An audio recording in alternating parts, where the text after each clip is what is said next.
one of the biggest mistakes I made was not really putting myself out there as a player. Do you think over the years, coaching has become softer?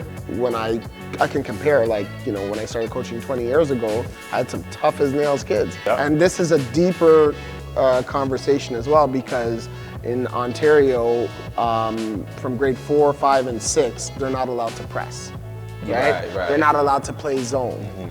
Whereas the US kid in grade 4 is learning everything, right? So now we're kind of putting ourselves behind because these guys aren't playing real basketball till grade 7. Right.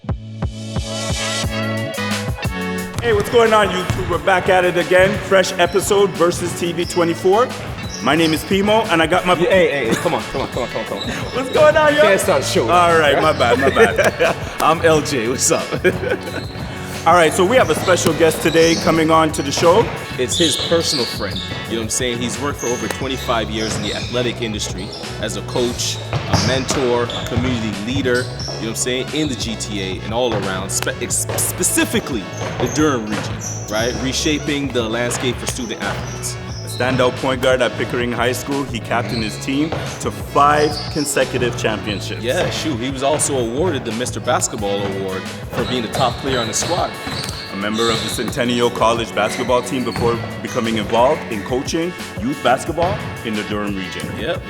He has worked with at-risk youth for over 15 years, giving them a second chance to rewrite their story. That's how you... Yeah, I do I like usually this. do this. Yeah, that's what the Young Bucks do. Okay, or like this. Yeah, something like that. Okay. But yeah. But man, introduce your guy, you know what I'm saying?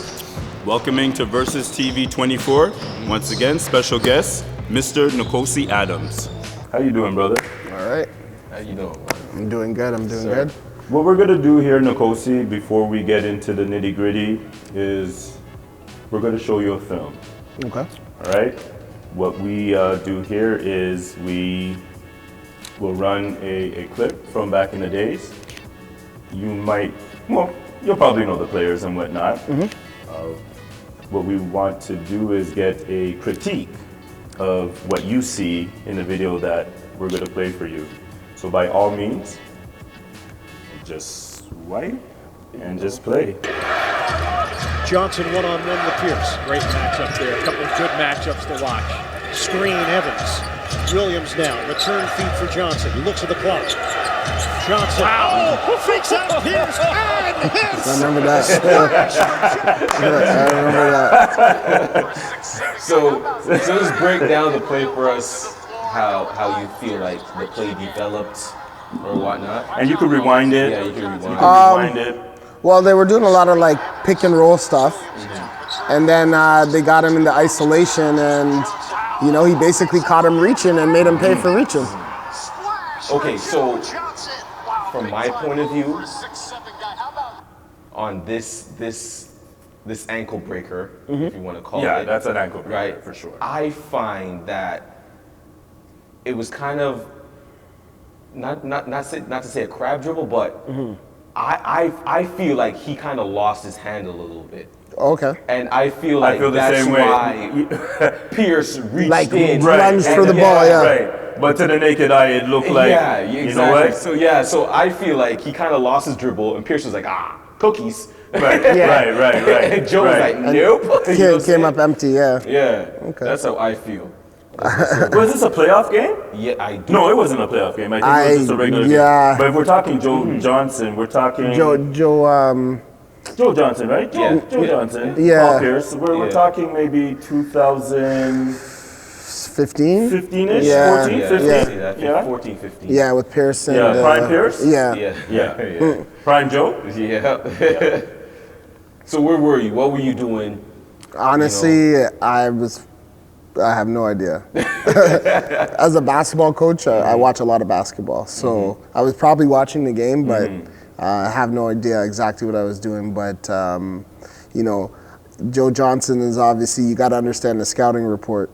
He's a guy that wants to get a shot off, right? Right. So as soon as Pierce reached and, you know, got him off balance, that shot's going up, right? And that's all that Joe Johnson needs. He only needs a little bit of room to get it off. Yep. And it was the fourth quarter, so it's pretty much mano a mano at that point. Right. Yeah. So So the ball is going up. And it's, what, a 9-point game, pretty close game. So, Yeah. Oh yeah. Yeah. Oh, yeah. So Joe's putting that up. Now, on a scale of 1 to 10, how would you rate this ankle breaker? He kind of lost it, but you know when you lose the ball and you still have control and you kind of know what you So want to do. he regained control. Yeah, he of it regained control, and he put a little if you muscle notice, on that. he did the quick crossover, right, where it's low to the ground. So yeah, I would say about an 8. Okay, that's fair. Okay, so word on the road is that back in the day, you had some crazy handles. Yeah. Where you get that from? Exactly. No, yo. I used to The man's actually. nice. He was nice. I'm telling you that straight up. Well, I think. Well, let him tell you. Yeah. Well, for me, I always one of the things I did was I dribbled in the dark. So for me, I think that really helped my handle. Like, I'd be in the dark in the basement. Our basement wasn't finished, so I'd be down there for hours in the dark, just trying to perfect my handle. I gotta give you props for that. That's crazy. Yeah. No, you know why I say that? Because the youngsters nowadays, I used to tell them the same thing. Like, I used to turn off the lights in the basement and just dribble. Yeah. Right? Because. Or blindfold. Same thing. Same but thing. it's to know where the ball is. Type of thing, that's the right, biggest whatnot. thing. And I find now too, it's like when I had idle time, I always had a basketball in my hand. You know what I mean? So if I'm sitting like this right now, I would just be dribbling it through your legs. And Yeah, exactly, right? Because it's more about it, the feel, right? Right, So I would just make sure that I'm looking up and try to Right. just go back and forth and keep my eyes up. So it's just something I would always do, right? So it becomes second nature when you're in a game. You just feel like you have that ball on the string, right? So You notice any game I'm at, I Yeah, always yeah, do. yeah. It's just a force I have. Yeah, true, It's just in you. True. Maybe It's maybe like it's a shooting guard too, thing. right? Maybe Yeah. it's That is true. one that has handles. Yeah. Maybe that's it. It just comes second Right. nature after a while. right, exactly. Yeah. So tell us about growing up in Durham. Like I said in the beginning, you and I, we grew up in Durham and whatnot. I'm from Ajax. You're from Ajax. You're from Westney Heights, or? Yeah, Westney area. So we actually, my family moved to Ajax when I was in grade 6 from Scarborough, and it was the worst thing we thought ever. Right.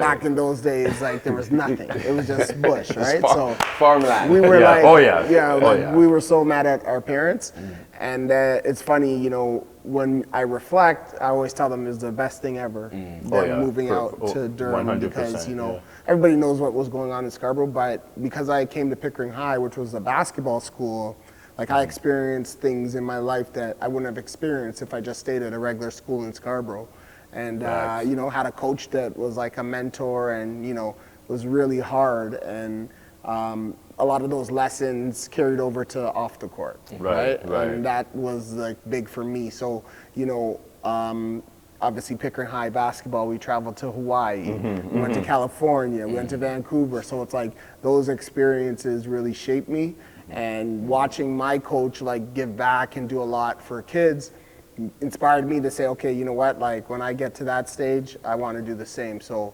I played basketball at a high level at Pickering High School. We went to 2 OFSAs, made it to the final 8 my last year of high school, lost to the eventual champions Cathedral. And, afterwards, one of the biggest mistakes I made was not really putting myself out there as a player. So, you know what I mean? I feel like I could have went a lot of different places if I took the time to actually put myself out there and market myself. Right. But I was just kind of in a situation where it was I was just having fun playing basketball. I didn't really understand the other aspect of it. So I ended up playing at Centennial College for a couple of years. And when I graduated, I ended up getting a full-time job working as a child and youth worker. So I had a decision to make, continue playing basketball or getting to coaching. So at that time, I got into coaching. I was a young coach. I was probably about 21. First team I coached was my younger brother's team, and I just fell in love with it from there. And I just really started educating myself on coaching and really trying to perfect my craft, right? Because as a point guard, they always say you're a coach on the floor, and I always felt like I was analytical. People would call me up back in the days and be like, yo, what's this NBA player's stats? And I would just know because I just love basketball, you know what I mean? And, for me, when I got into coaching, I was like, okay, well, it was important for me to develop my own style. Like, you know, I'm not my mentor, my previous coach. Like, I had my own style. So when I got in so young, it helped me like really learn. Like, of course, when you're young, you're still like in the game. So like, I would argue every single call, like out of bounds, travel, this, like every call. Yeah. So, you know, it takes a while where you have to come out of yourself and start saying, okay, well, now I got to pick my battles. I'm not going to argue every single call or whatever the case is. That's so, just growing, right? Right, exactly. So I've always loved working with kids, working with difficult kids in group homes. So along that path, I was coaching and, you know, started coaching some pretty good players, some good teams. And before you know it, coached for like 20 years. I coached at my old high school, Pickering High School, for about 15 years, won a lot of championships, and was able to kind of carry on the legacy after my previous coach retired.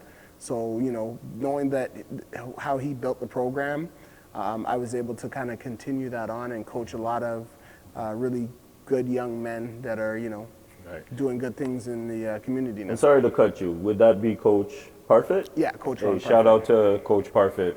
Yeah, Right? yeah. So it's kind of cool now because out of this facility, Planet Athlete, I run a prep school, and that's really changed basketball now. Now basketball, where when we were in high school basketball was this, it was everything. Now high school basketball is kind of like the lower level, and the prep schools have taken over. So 3 years ago, started a prep school. And it's kind of nice now to have Coach Parfit, you know, coming in and helping out with Coach David Joseph as well. So those two guys are like legends, and I learned a lot from them as coaches. So it's kind of nice to put them in that position and, you know, be able to develop a program for kids. And my whole thing is the experience. I want to make sure that kids have an experience, and it's not like, you know, I see guys that I played with 20 years ago, and we talk about these trips like they happened yesterday. Right, You know what I mean? right. So like for me, winning is great, yes, but at the end of the day, it's the experience, and I want to be able to, for kids to be able to say, yeah, you know, I traveled, you know, here and there for basketball, and, you know, learned different cultures and kind of saw the world just from playing basketball. So that was kind of my whole mandate actually after I finished playing. Nice. Can I rewind it back to your Pickering High School days as a point guard? Those are good days. Can you tell the audience, how tall are you? 5'10". I asked that because it's rumored that you dunked Yeah. at 5'10". Yes. Okay. Dunked in a high school game at Pickering High School. 5'10". Was that your first dunk, or? I dunked a couple times in practice, Yeah. but obviously the game is what counts, Yeah, right? yeah. So I actually, it's funny. 2 foot, 1 foot. 1 foot. Oh, you're yeah, ma- 1 okay, foot, yeah. okay. And it's funny, I have a VHS of it. Oh so yeah. Oh, So you yeah, got right. proof. I have proof. You have proof of that? Okay, you proof. gotta send us that.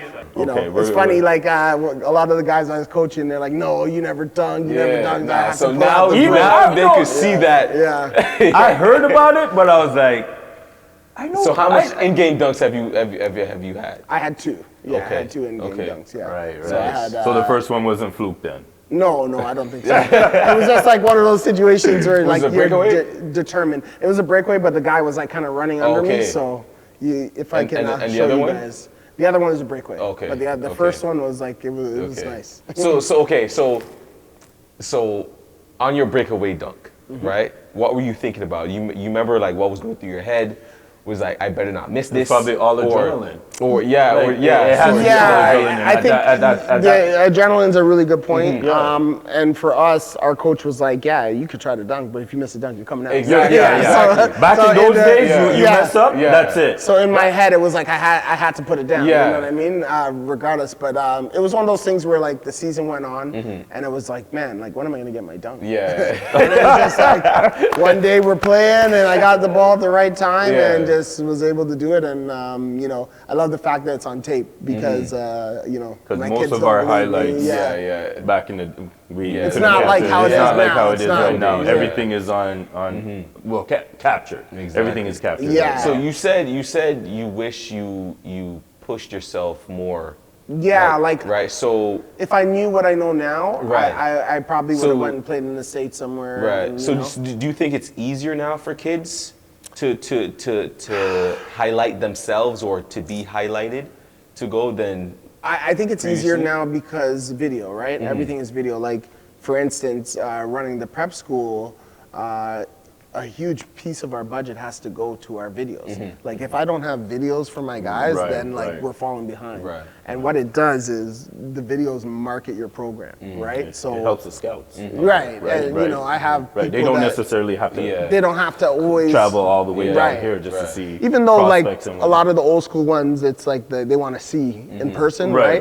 But it still helps a lot of people in terms of like travel, because like we play in leagues and these games are live streamed. So like a coach could say, okay, well, you know, I'm not going to get to see him in person, but I could watch him week 1, week 2, week 3, and see if it's the same player throughout the 3 weeks, right? So that's the big thing, and then video doesn't lie, right? So like, if I'm great on offense but I'm lazy on defense, the video is going to show, right? So so that's kind of how I got started. When I was 24, about 21 years ago, I started a youth basketball organization. So I used to help out with my previous coaches, some of his programs, but he was not really trying to do it any further. So I went to Brock University for sport management, and it was something that I always wanted to do. So I kind of turned it into like, you know, a nonprofit organization, and it really just kind of took off. And we were just expecting, we started with a small house league program with about 15 kids, and it kind of grew into over 300 kids playing. And the big thing for us is just giving kids the opportunity to play. So that's kind of where things are at. Is that under Durham Bulldogs? Yes, Durham City Basketball Association. Okay, my apologies. So we just celebrated our 21st year. And, you know, we have some players that have gone on. We have a player that played Raptors 905. We have players that are playing professionally. So it's always nice for them to, you know, be able to share those experiences when they started with us. And the nice thing is, it's like full circle. Getting this facility here now, they can call me and be like, hey, coach, you know, I'm back for a couple of weeks. Can I come get some shots up? Can I, you know what I mean? So Planet Athlete was really born out of the pandemic. Once the pandemic hit, our kids didn't have anywhere to play. The schools were closed, and a lot of private facilities started popping up. So we saw this facility and we thought, you know what, this is a great location in terms of being at Brock and Highway 2, and also a great opportunity for kids to be able to have access and train. One of the things that always bothered me from the Canadian perspective, when I speak to my US counterparts, they can go into their gyms anytime. You know what I mean? And in Canada, there's just, you have to have a permit. You got to have a supervisor. You got to have all these different things. But a kid that goes to a local high school could literally tell the custodian, hey, I'm coming back tonight to come get shots up, right? You hear the stories all the time. You hear the stories, exactly. So that was a big thing for me. So now I have guys like, you know, the same point guard you saw. He'll be in here at 6 in the morning. He'll be in here at midnight. Like he is so dedicated, you know what I mean? And so I could tell. To be able to offer guys that kind of opportunity, because when we created this environment, it was like, we want you to have an environment where you leave your blood, sweat, and tears, where your work is done. You know what I mean? You do all your work here, and you know that wherever you go, you can come back here and you put in your work, you know? So when we created this facility, it started as, okay, we need somewhere for the basketball kids to play, but then we just started thinking an environment for athletes. Whether you're a basketball player, whether you play volleyball, we have hockey players that train here, we have rugby players. It's an environment for athletes. So we didn't want to just limit it to basketball, and it's really good because sometimes we get all the athletes coming together, like, you know, all the Division I guys, whether they play basketball, soccer, whatever, like they're just in an environment to train and get better. Do you think all the stipulations that Canada put on the permits and all that you were speaking about, do you think it hinders? Or the athletes in general? Yeah, Canadian athletes. In general, like Canadian athletes? Yeah, absolutely, because like with anything, to be good at your craft, you have to put in the time.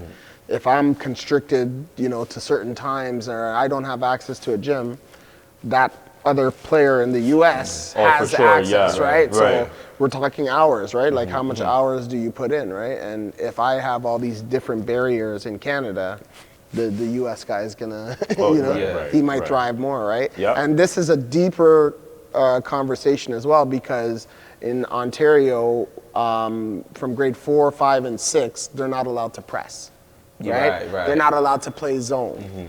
Whereas the U.S. kid in grade 4 is learning everything, right? So now we're kind of putting ourselves behind because these guys aren't playing real basketball till grade 7. Right, exactly. Whereas a grade 4 can say, oh yeah, that's a 3-2 trap. Exactly. I got to move the ball. I got to do this. We're kind of waiting till that grade 7 age for our kids to understand that, and it was just, it's something that puts us behind the 8 ball. So do you think over the years, coaching has become softer or have evolved, or? Definitely softer. Kids are a lot more sensitive now. Why do you think that is?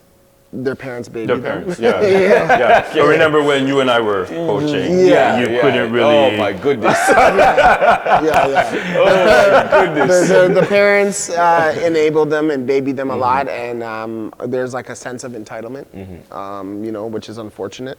Now, when I can compare, when I started coaching 20 years ago, I had some tough as nails kids, and I'd be like, oh, how'd you get here? I walked 30 minutes. I took the transit, I did this. These kids are 10 minutes away from the facility, and I can't come, I don't have a ride. You know what I mean? Like, it's just a different mentality. And I feel like coaches now, it's hard. No different than teachers, right? Like, it's hard for teachers to be able to discipline students. Right, because you have to deal with the parents. You have to deal with the parents. You have to deal with the parents. Yeah, so it's just, it's different. It's definitely different.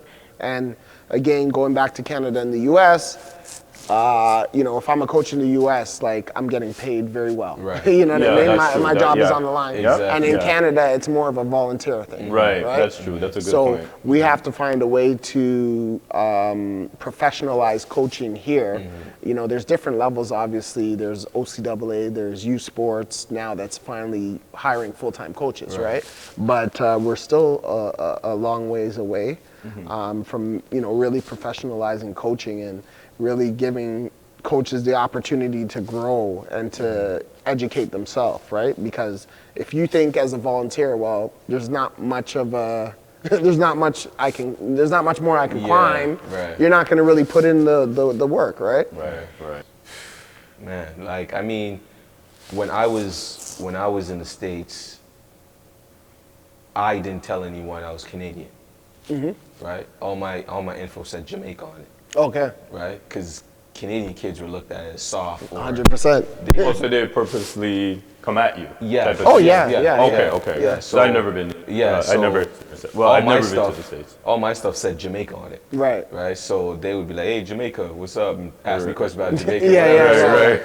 Like nothing. They're like, "Oh, so where you live now?" I'm like, "Toronto." But you know what I'm saying? Yeah. So I kind of shied away from the Canadian stamp. Right. You know what I'm saying? Right. So. And that's what it is, right? Yeah. It's a stamp, but to Canadians' credits now, we got some really good basketball players right, coming out now. And it's not to say that there weren't good basketball players back then, but now there's just so much more exposure, right? Did you guys see the Andre Iguodala interview? No. So he was basically saying, they were talking about Canada and how Canada's evolved. Was this recently? Yeah. Because he just retired. Yeah. Right, so it was a recent interview. So he was saying that he thinks that the Caribbean influx is what is making sports in Canada evolve at the rapid pace that it is. Okay. Right. So what do you think about that aspect of it? Yeah, I think that's fair. I think that's really fair because we obviously are a very multicultural city, right? So we're getting all different cultures in. And then what also happens is you see some very interesting mixes, right? You know what I mean? That you wouldn't see in a normal place. So Chinese community, even African community, yeah. Filipino, they're national sports basketball. Oh, they love basketball, right? Yeah, they love hard. basketball, right? Yeah. So I think that I definitely think we're getting there, but I think we need to move a little faster. I think 2 weeks ago they announced that Ontario schools now can give full scholarships for athletics. Wow. Right? So we're only getting there now, right? You know what I mean? When you put it into perspective and you look at you know, a USC football team that can give 90 athletes scholarships, full, right? Think about how much a scholarship is worth each year, times that by 90, Right. you know what I mean? Right, Like, right. when you put it into perspective, you would think that UFT has enough money to Right. give somebody a scholarship, Right, right? right, exactly, So right. we're getting there, but we need to move a little faster, especially seeing the talent that we're coming out with in Ontario. You know what I forgot? Canada, I should say. But I need to add this. Was it 2014 the Nkosi had a league where you and I played and we won back-to-back championships? Super. what was that? No, come on, you're on the team. Yeah, we had Akil, we had Quason. So he. We had Sally. Yeah. We had Sal 1 year. Those My were brother some. Joe, shout out Joe. Yeah, those are. What, we can't talk about Yeah, that? we can talk about And that was back-to-back. Yeah, that was back-to-back chips. That was back-to-back chips. What was it, 2014? I think so, or 15. Yo, I have the One of photos. I have the videos. Yeah, Photos. we got Straight two up. back-to-back chips in his men's league. And what was our first name? Was it Ball So Hard? Ball So Hard, I think. And then, That was and the then first one. Prime Timers? Prime timer. Yeah, okay. Prime timer. Right. And then Prime Timers. That was for the third time around, we were the 96 Bulls, right? Or something like yeah. 96 Oh, your Bulls, uniforms. Yeah, with the 96 pinstripes. Bulls, yeah. The pinstripes, yeah. yes, I remember. Yo, I'll never forget that. I'll tell you that. Yeah. No, that was some Prime good timers. basketball, man. Yeah, man. That was some Man, really good so, okay, I have basketball. one more question for you. Why do you think the prep circuit evolved so much over high school basketball in Toronto? Because high school basketball, like you said, was the pinnacle, Right. But now it kind of diminished, and now the prep school circuit has topped it. Well, historically, the prep school, like before people started establishing prep schools here, we had a whole crop of athletes going to the U.S. to attend prep schools, right? So that crop of athletes went to the U.S. and they were in prep schools, and then there was a whole crop of athletes where their parents didn't necessarily feel comfortable to send them to the U.S. So then we had Orangeville. They came up and said, okay, this is how we're going to structure a prep school. And it was like, wow, you know, you can actually go to a school and really focus on your craft. Right. They're going to expose you. They're going to take you places. So once that kind of caught on, it was like, okay, well, now you're going to regionalize it. So now there's got to be a prep school in Durham. Now there has to be one in Toronto. Now there has to be one in Brampton, Mississauga, right? So that's kind of how it evolved. And I think a lot of parents felt more comfortable keeping their kids here, especially once the COVID stuff happened. And you know what I mean? Like a lot of parents felt like, okay, well, my kid can get, you know, the same type of high level training here and be exposed, like travel. Like our prep school, we travel so much because there's certain events that we get invited to that we know college coaches are going to be at. So, you know, parents are able to really keep their kids at home and kind of manage them still, because it's tough for a younger kid to go away without their family, right? Everybody's built differently. Some kids are mentally weaker. So if the coach is getting on you, your teammates are getting on you, you might want to quit. You might want to leave, right? But now, you know, you're in an environment and the coach is getting on you and the team's getting on you, but now you're going home to your family, your support system that can build you back up, right? So when you don't have that, there's things that kind of fall through the cracks. Right. That's true. How does our audience follow you? Are you on Instagram, Facebook? Yeah. So I tell wear the audience? I wear a lot of hats. So this facility is on Instagram, Planet Athlete. So we are open to the community. We have a lot of different programs running through here. We have a volleyball training program for beginners and advanced volleyball players. We have basketball training that goes on here. We have strength and conditioning. We have calisthenics. We have you know, small ball soccer program happening here. So a lot of different things in the community happen here. So we really like to call this a community hub. We have some multi-purpose rooms, 3 of them that, you know, operate as different rooms where, you know, community can book them out for whatever events are going on, whether it's workshops or seminars. And then also in our front room, we have a full-time athletic therapist, massage therapist that works out of that room every day. So yeah, it's been good. And Planet Athlete is the name of the business. We're here in downtown Whitby. Nice. And we're pretty much open 7 days a week up until midnight, and we have different booking apps that you can book our facility on. Catch Corner being the main one. Nice. Okay, and then there's Durham City Basketball. That's our youth basketball club, so you could find us at D City Basketball on Instagram, and we offer programs for boys and girls ages 4 to 19. All different types of programs, beginners, advanced, rep, AU. We offer all these different programs. And then we also have KO Athletics, that's our consulting company. So we do a lot of different special events, and we also help athletes that are trying to get scholarships. So that is at co.athleticconsulting on Instagram. Nice. And yeah, that's about it. And then our prep school. Crazy. Lastly, our prep school is Code Sports Academy. Nice. Code is an abbreviation for chasing our dreams every day. Basically, we live by that every day. So, you know, we have 35 athletes, and, you know, they have to chase their dream every day. Right. So no matter what, at the end of the day, you have to do something to chase your dream. So if it's doing your 20 push-ups at night before you go to bed, that's contributing to you chasing your dream. Facts.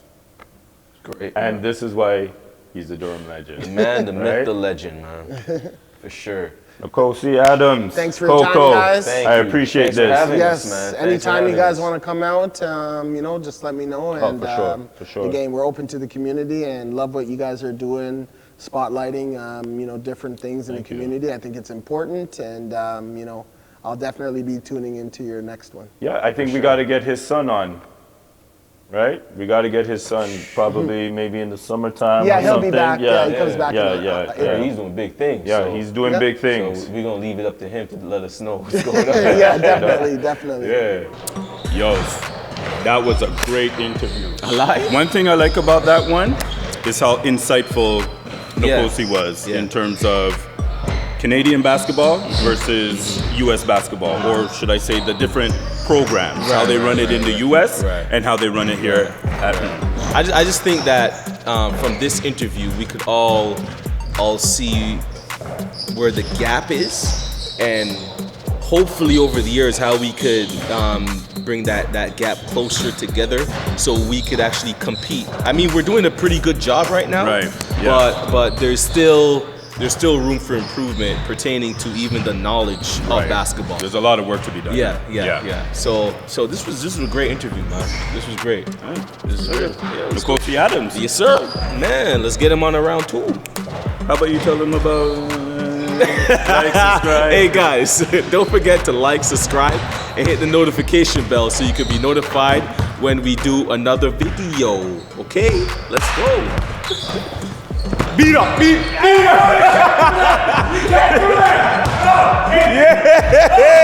Defense wins games and championships, okay? And championships. Let's go. No, but you didn't give me a shot. What do you mean you're not supposed to get a shot? What's wrong with this guy? No, do your like and subscribe again. I did it. No, do like